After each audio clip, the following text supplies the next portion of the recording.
Video শুরুতে জানাই প্রত্যেকটা বাড়ি এলাকায় সালাম, আসসালামু আলাইকুম। আশা করি আপনারা সকলে ভালো আছেন। আপনারা দেখতে পাচ্ছেন আমার হাতে একটা মাড পাম্প। এই মাড পাম্পটা অ্যালুমিনিয়াম দিয়ে বাধাই করা হয়েছিল। সেক্ষেত্রে আপনাদের আমি সাজেস্ট করব, আপনাদের বাসা বাড়িতে যদি এরকম কোনো মোটরের সমস্যা হয়ে থাকে, কয়েল পুড়ে যায়, কয়েল নষ্ট হয়ে গেছে, সেক্ষেত্রে আপনারা যখন মোটরের কয়েলটা আবার নতুন করে বাধাই করবেন, অবশ্যই যে দোকানে কাজটা করাবেন তাদের সাথে কথা বলে নেবেন। আমার মোটরটা যেহেতু কয়েল নষ্ট হয়ে গেছে, তো এটাকে অরিজিনাল তামা দিয়ে বাধাই করে দেবেন। কত টাকা নেবেন আপনারা সাথে বসে কাজগুলো করে নেবেন। এতে করে আপনাদের মোটরের কয়েলটাও অরিজিনাল কয়েল দিয়ে বাধাই করে দেবে। তা না হলে আপনারা যখন মোটরটা দিয়ে আসবেন দোকানের মধ্যে, টাকাটা খরচ হবে। ওই টাকাটা যখন আপনারা দেবেন, তারপরেও যখন মোটরটা আপনারা ধুয়ে আসবেন, যে কোনো সময় ডুপ্লিকেট কাজ করতেই পারে, এটা স্বাভাবিক। আপনারা দেখতে পাচ্ছেন, যেহেতু এই মোটরটা দিয়ে আসছিল 3500 টাকা নিয়েছে কয়েলটা বাধাই করার জন্য। সেক্ষেত্রে মোটরের যে কয়েলটা বাধাই করছিল, অরিজিনাল তামা না দিয়ে অ্যালুমিনিয়াম দিয়ে বাধাই করে দিয়েছে।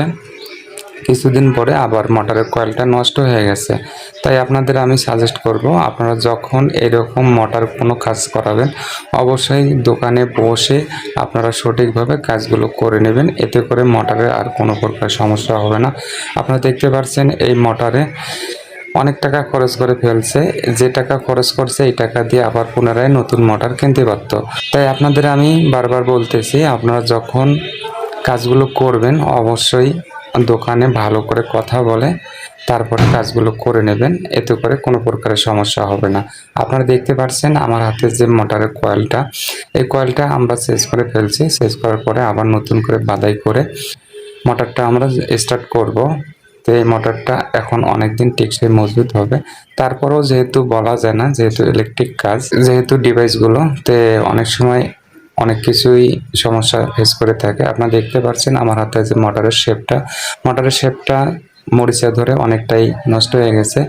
সেক্ষেত্রে এটা আবার আমরা রিপেয়ারিং করে মোটরের মধ্যে উঠিয়ে দিব। আপনারা দেখতে পাচ্ছেন আমার হাতে যে ক্যাপাসিটরটা রয়েছে, তো ক্যাপাসিটরটা অনেকটাই ভালো আছে, সমস্যা নাই। তাই আমরা আবার সুন্দর করে এটা লাগিয়ে দিব। তাই আপনারা এইভাবে কাজগুলো করবেন, এতে করে কোনো প্রকার সমস্যা হবে না। আর এই ভিডিও যদি আপনাদের ভালো লাগে অবশ্যই লাইক, কমেন্ট, শেয়ার, সাবস্ক্রাইব করে সাথেই থাকবেন।